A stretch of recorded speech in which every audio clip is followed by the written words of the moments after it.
بسم اللہ الرحمن الرحیم۔ السلام علیکم دوستو، دنیا بھر کی خبروں میں آج آپ سنیں گے، لیکن اس سے پہلے اگر ہو سکے تو لائک اور سبسکرائب کا بٹن ضرور دبا لیں۔ شکریہ۔ ایران نے کہا ہے کہ دنیا پوسٹ پولر دور میں داخل ہو رہی ہے اور یہ کہ اس دور میں مقابلہ اور تعاون دونوں ہی ایک ساتھ کیے جا سکتے ہیں۔ ایران کا کہنا ہے کہ لچکدار خارجہ پالیسی اپنائی ہے جس نے تعمیری ڈائیلاگ کو ترجیح دی ہے۔ ایران مشرق وسطی میں استحکام اور معاشی ترقی چاہتا ہے، پڑوسی عرب ملکوں سے تعاون اور اتحادیوں سے تعلقات مضبوط کرنے کے خواہش مند ہیں۔ ساتھ ہی ایران مغربی ممالک سے بھی تعمیری طور پر انگیجمنٹ چاہتا ہے۔ ایران نے امریکہ سے بھی تناؤ مینج کرنے کے لیے تیار ہے اور وہ امریکہ سے نیوکلیئر ڈیل اور دیگر امور پر برابری کی بنیاد پر مذاکرات کی امید رکھتا ہے۔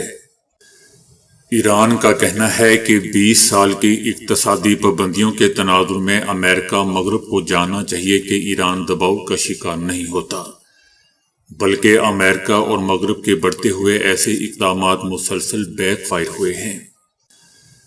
ایران کا کہنا ہے کہ ایرانی ایٹمی سائنسدان محسن فخری زادے کے مارنے پر ایران نے نیوکلیئر پروگرام تیز کرنے اور عالمی مانیٹرنگ کم کرنے کا قانون بنایا تھا۔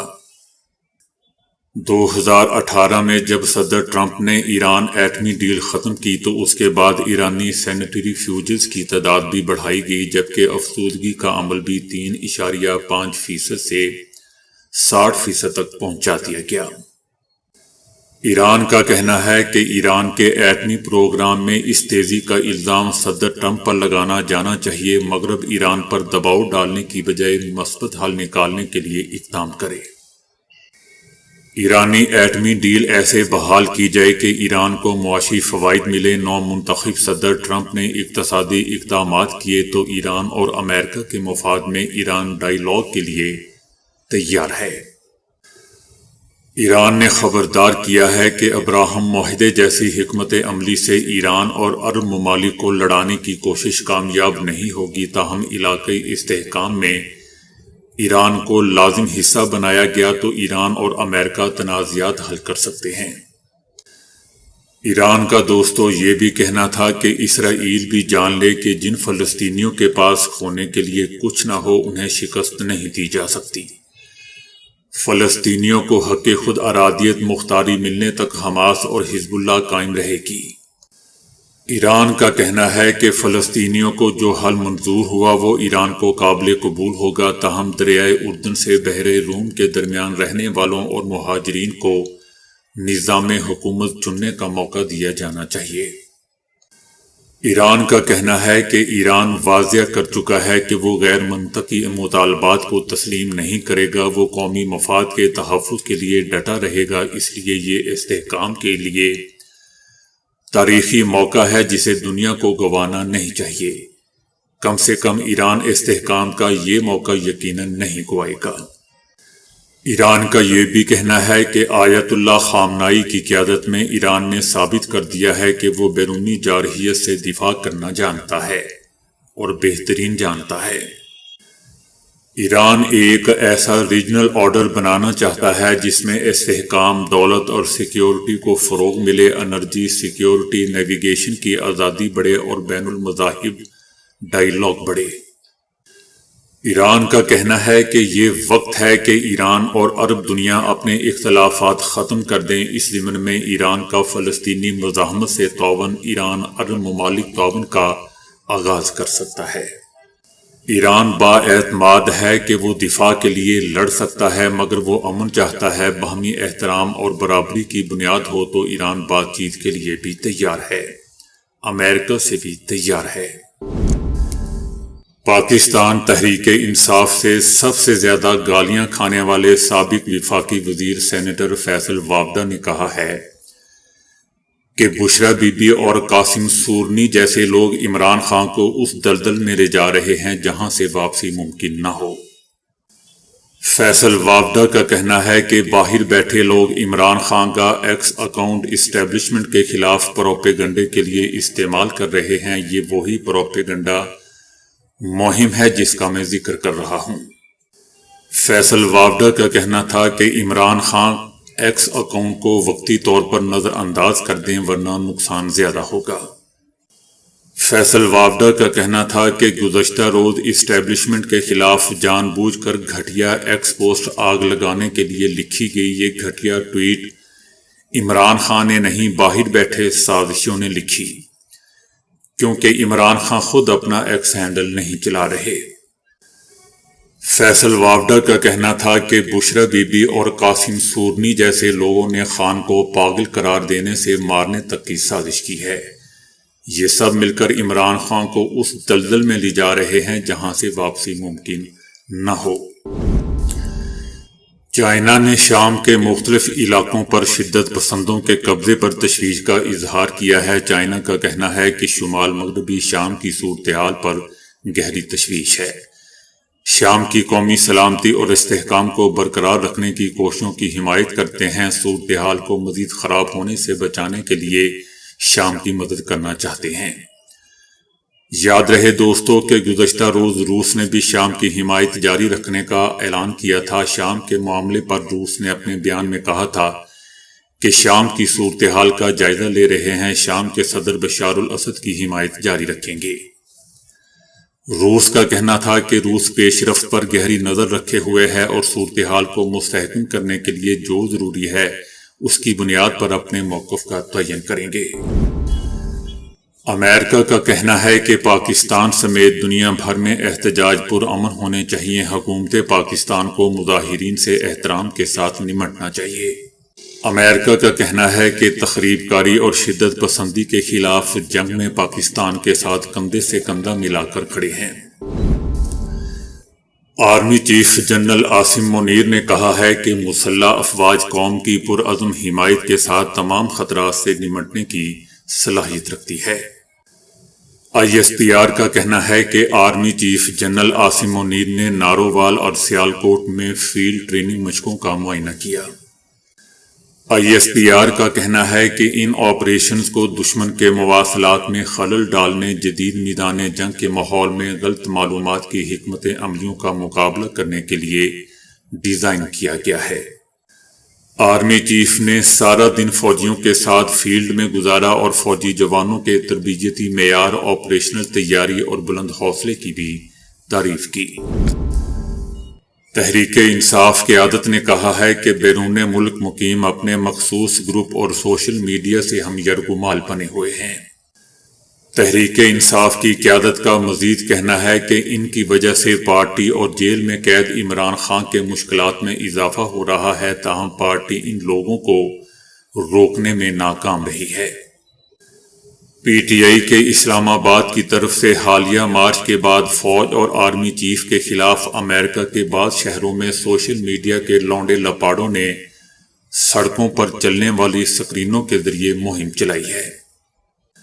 پاکستان تحریک انصاف کے کچھ سرکردہ رہنماؤں نے پروپاگنڈا روکنے کے لیے امریکہ میں PTI کے ذمہ داران سے رابطہ کیا، لیکن ان کی درخواست پر دھیان ہی نہیں دیا گیا۔ پاکستان تحریک انصاف کا کہنا ہے کہ پارٹی رہنما اس فوج مخالف پروپیگنڈے سے ناخوش ہے، لیکن اس کے حوالے سے کھل کر کوئی بیان جاری کرنے سے بھی ہچکچا رہے ہیں، کیونکہ ڈر ہے کہ انہیں غدار قرار دے دیا جائے گا اور پارٹی کے سوشل میڈیا لونڈے لپاڑے ان کی تضحیک کریں گے۔